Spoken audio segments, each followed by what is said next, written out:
Un délit d'initié est un délit de marché que commet délibérément un investisseur en valeurs mobilières en utilisant des informations sensibles qui sont de nature confidentielle et dont ne disposent pas les autres investisseurs.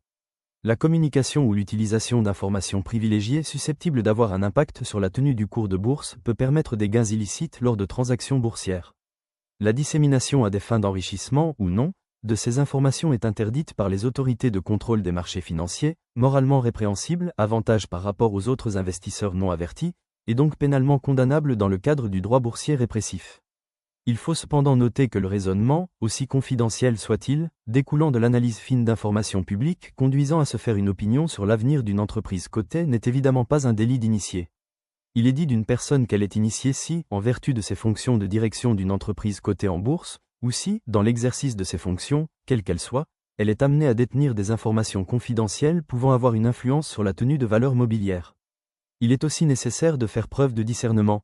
Une confidence sur le choix de la couleur des peintures du hall d'entrée du siège n'est pas constitutive d'un délit d'initié.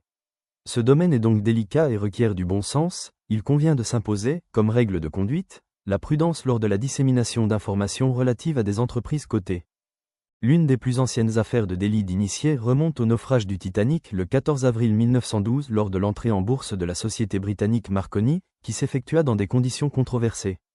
L'introduction en bourse eut lieu à 3,5 livres sterling l'action, soit 3 fois le prix proposé 10 jours plus tôt, le naufrage du Titanic s'étant produit entre-temps et ayant démontré l'importance de la télégraphie pour l'organisation des sauvetages.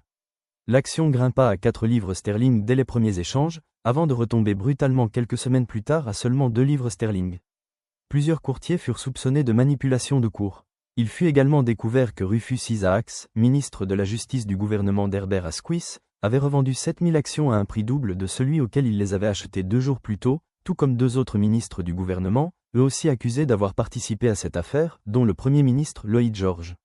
Le ministre de la Justice était le frère de Godfrey Isaacs, directeur général puis président de Marconi, nommé à la tête de cette entreprise sans aucune expérience dans la télégraphie, qui venait de remporter un important contrat public pour fourniture des équipements pour construire une chaîne de stations de radio dans tout l'Empire britannique.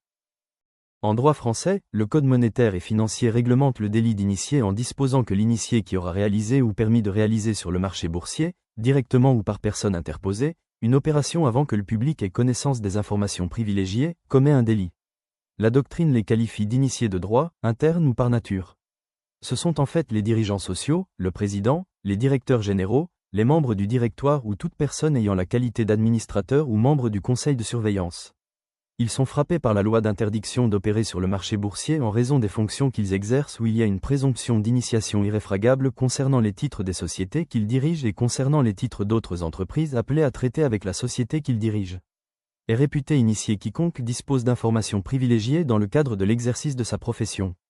L'initié ne voit peser sur lui aucune présomption irréfragable ou simple. Il faut démontrer sa qualité d'initié indirect, le juge répressif devra constater que l'information privilégiée a été acquise à titre professionnel. L'information doit porter sur les perspectives d'évolution ou sur la situation d'un émetteur de titres, sur les perspectives de valeur mobilière ou sur un contrat négociable. En principe, dans le cadre d'une information protégée, ce sont tous les éléments d'ordre interne qui touchent les éléments de la société. Ce sont, par exemple, les résultats commerciaux ou financiers de cette société, la perspective d'une banqueroute ou d'une faillite frauduleuse ou au contraire d'un enrichissement certain. Elle doit être privilégiée, c'est-à-dire obtenue en raison d'une situation d'inégalité entre l'auteur du délit et le public. Le privilège consiste ainsi à détenir des informations déterminantes avant que le grand public en ait connaissance. Il réside dans l'antériorité de la connaissance et par le nombre de ceux qui partagent l'information. L'infraction est passible d'une peine d'emprisonnement de 5 ans et d'une amende de 100 millions d'euros calculée à partir du profit réalisé par l'initié, et elle peut porter sur un chiffre décuple du montant de profit éventuellement réalisé. Il est à noter que l'amende ne peut être inférieure au profit réalisé. La tentative est prévue au 2 de l'article L465-1 du Code monétaire et financier. C'est le tribunal judiciaire de Paris qui reçoit compétence pour la poursuite, l'instruction et le jugement des délits en question.